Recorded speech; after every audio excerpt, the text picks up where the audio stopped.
तो दोस्तों आज की वीडियो में आपका स्वागत है। दोस्तों आज की वीडियो में हम वृत्त का क्षेत्रफल व परिधि बिल्कुल बेसिक और आसान तरीके से कैसे निकाला जाता है वो सीखेंगे।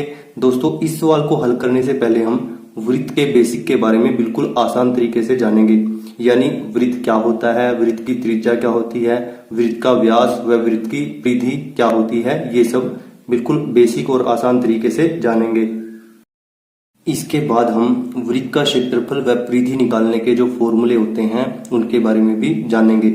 दोस्तों ये सब जानने के बाद हम इस सवाल को बिल्कुल ही आसान तरीके से हल कर लेंगे।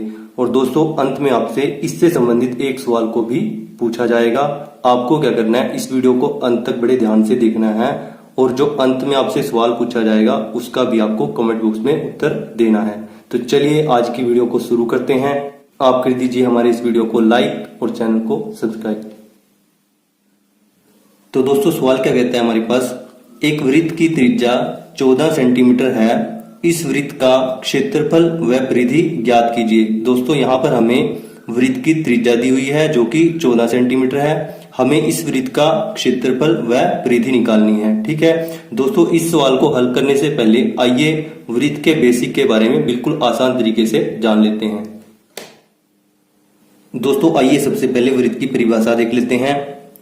वृत्त की परिभाषा क्या है, एक बिंदु होता है और उस बिंदु से समान दूरी पर स्थित सभी बिंदुओं को मिलाने पर जो गोलाकार आकृति बनती है उसे ही हम वृत्त कहते हैं। जैसे दोस्तों हमारे पास यहाँ पर दो वृत्त दिए हुए हैं, इसमें एक बिंदु है ये, ठीक है, इससे समान दूरी पर स्थित ये बिंदु हैं, ठीक है, इनको मिलाने पर जो गोलाकार आकृति हमारे पास बनती है उसी को ही हम क्या बोलते हैं, वृत्त बोलते हैं। ठीक है, जैसे यहाँ पर हमारे पास ये बिंदु है, ठीक है, इससे समान दूरी पर स्थित एक ये बिंदु है, मान लीजिए एक ये बिंदु है, एक ये है, एक ये है, ये अनगिनत बिंदु हो सकते हैं। इन सभी को मिलाने पर जो गोलाकार आकृति बनती है उसी को ही हम वृत्त बोलते हैं। आई होप वृत्त की परिभाषा आपको समझ में आ गई होगी। जैसे दोस्तों यहां पर हम इसको एक बार नाप के भी देख लेते हैं। यहां से यहां तक की दूरी 3 सेंटीमीटर की है, ठीक है, यहां से यहां तक की दूरी भी कितनी है, 3 सेंटीमीटर की है, यहां से यहां तक की दूरी भी कितनी है, 3 सेंटीमीटर की है, ठीक है, और यहां से यहां तक की दूरी भी कितनी है, 3 सेंटीमीटर की है। ठीक है, तो एक बिंदु होता है और उससे समान दूरी पर स्थित सभी बिंदुओं को मिलाने पर जो गोलाकार आकृति बनती है उसको क्या बोलते हैं, वृत्त बोलते हैं। ठीक है दोस्तों, वृत्त को हम इंग्लिश में क्या बोलते हैं, सर्कल बोलते हैं। ठीक है, और जो इसकी त्रिज्या होती है उसको किस में डिनोट करते हैं, आर से डिनोट करते हैं। ठीक है, चलिए अब त्रिज्या के बारे में जान लेते हैं, यानी रेडियस के बारे में जान लेते हैं।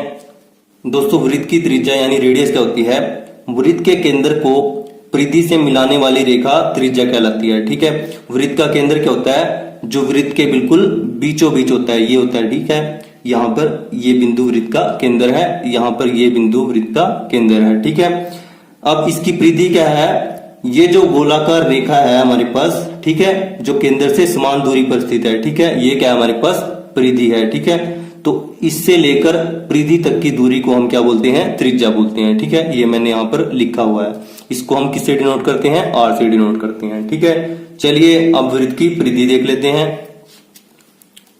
दोस्तों वृत्त की परिधि यानी सर्कमफ्रेंस क्या होती है, केंद्र के चारों तरफ जो गोलाकार रेखा खींची जाती है उसी को परिधि कहते हैं। ठीक है, ये केंद्र है दोस्तों, ठीक है, और ये गोलाकार रेखा है। ठीक है, इस गोलाकार रेखा को ही हम क्या बोलते हैं, परिधि बोलते हैं। ठीक है, आई होप ये आपको क्लियर होगा। इसके फॉर्मूले को हम आगे देखेंगे। चलिए वृत्त का व्यास क्या होता है ये भी जान लेते हैं। दोस्तों वृत्त का व्यास क्या होता है, वृत्त के केंद्र से होकर जाने वाला रेखाखंड जो परिधि पर स्थित दो बिंदुओं को मिलाता है, ठीक है, वो क्या कहलाता है, व्यास कहलाता है। ठीक है, मतलब केंद्र से निकलकर जाने वाला रेखाखंड जो परिधि पर स्थित दो बिंदुओं को आपस में मिलाता है। ठीक है, जैसे इस वृत्त में हमारे पास बिंदु A है और बिंदु B है। ठीक है, ये किस पे स्थित है, परिधि पर स्थित है। ठीक है, इनको मिलाने वाला रेखाखंड क्या है हमारे पास, AB है। ठीक है, और जो केंद्र O से निकलकर जा रहा है, ठीक है, तो इसको हम क्या बोलेंगे, वृत्त का व्यास बोलेंगे। ठीक है, आई होप वृत्त का व्यास भी आपको अच्छे से समझ में आ गया होगा। वृत्त की त्रिज्या क्या होती है दोस्तों, केंद्र से लेकर परिधि तक की दूरी, ठीक है। ये हमारे पास कितनी है, यहाँ पर r है, और केंद्र से लेकर परिधि तक की दूरी यहाँ पर कितनी है, r है। दोनों तरफ यहाँ पर भी r है, यहाँ पर भी r है, ठीक है। ये त्रिज्या हमारे पास एक समान ही रहती है, क्योंकि केंद्र जो है इस गोलाकार रेखा से यानी परिधि से एक समान दूरी पर होता है, ठीक है। तो वृत्त का व्यास क्या होगा, त्रिज्या का दुगुना होगा, ठीक है। यहां पर भी r है, यहां पर भी r है, ठीक है। तो कितना बन जाएगा, 2r, ठीक है। वृत्त का व्यास क्या होगा, 2 गुना में वृत्त की त्रिज्या, ठीक है। आई होप वृत्त का व्यास भी आपको समझ में आ गया होगा। चलिए अब वृत्त का क्षेत्रफल और वृत्त की परिधि के जो फॉर्मूले हैं उनको जान लेते हैं, ठीक है। दोस्तों वृत्त का क्षेत्रफल निकालने का फॉर्मूला हमारे पास क्या होता है दोस्तों, पाई गुना में त्रिज्या का स्क्वायर यानी त्रिज्या का वर्ग, ठीक है। ये होता है हमारे पास वृत्त का क्षेत्रफल निकालने का फॉर्मूला। पाई हमारे पास क्या है, कांस्टेंट है, ठीक है। क्या है, कांस्टेंट है, ठीक है। और इसका मान हमारे पास क्या होता है दोस्तों, 22/7, ठीक है। पाई का मान क्या होता है हमारे पास, 22/7, और इसको अगर हम दशमलव में लेते हैं तो हमारे पास ये आता है 3.14, ठीक है। तो जैसे भी हमें जरूरत होगी तो उस हिसाब से हम पाई का मान सवाल निकालते हुए, सवाल को हल करते हुए लेंगे, ठीक है। तो वृत्त का क्षेत्रफल क्या होता है दोस्तों, पाई गुना में r, अगर r वृत्त की त्रिज्या है, ठीक है। पाई गुना में त्रिज्या का स्क्वायर, ठीक है। इसको हम ऐसे भी लिख सकते हैं पाई r स्क्वायर, ठीक है। चलिए अब वृत्त की परिधि भी देख लेते हैं। वृत्त की परिधि क्या होती है दोस्तों, 2 गुना में पाई गुना में r, 2 गुना में पाई गुना में r। यहां पर r क्या है, वृत्त की त्रिज्या है, ठीक है। इसको हम ऐसे भी लिख सकते हैं 2 पाई r, ठीक है। और इसको हम ऐसे भी लिख सकते हैं 2 पाई गुना में त्रिज्या, जो वृत्त की हमारे पास त्रिज्या है, ठीक है। आई होप ये फॉर्मूले आपको अच्छे तरीके से समझ में आ गए होंगे। चलिए अब अपने सवाल को देखते हैं।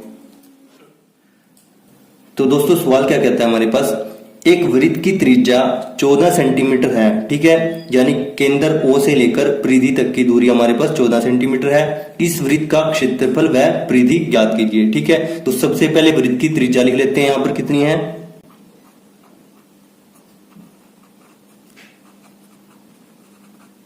कितनी है दोस्तों, 14 सेंटीमीटर, ठीक है। ये क्या होती है दोस्तों हमारे पास r, ठीक है। इसको हम जनरली r से डिनोट करते हैं, ठीक है। और वृत्त का क्षेत्रफल का फॉर्मूला क्या होता है दोस्तों, अभी हमने देखा था क्या होता है, पाई r स्क्वायर। और वृत्त की परिधि का फॉर्मूला क्या होता है, 2 पाई r। तो चलिए इन फॉर्मूलाज को हम यहां पर एक बार लिख लेते हैं। तो दोस्तों यहां पर हमने वृत्त का क्षेत्रफल निकालने का फॉर्मूला लिख लिया है और यहां पर वृत्त की परिधि निकालने का फॉर्मूला लिख लिया है। अगर आपको ये दोनों फॉर्मूले आते हैं तो ये सवाल आपके लिए चुटकियों का सवाल होगा, ठीक है। तो चलिए वृत्त का क्षेत्रफल निकालते हैं। अब पाई का मान हमें क्या लिखना है, यहां पर 22/7, ठीक है। तो 22/7 लिख लेते हैं पाई की जगह, ठीक है। और r की जगह क्या लिख लेते हैं, 14, ठीक है। यानी 14 का स्क्वायर, ठीक है, यानी 14 का वर्ग, ठीक है। तो ये आ जाएगा हमारे पास 22/7।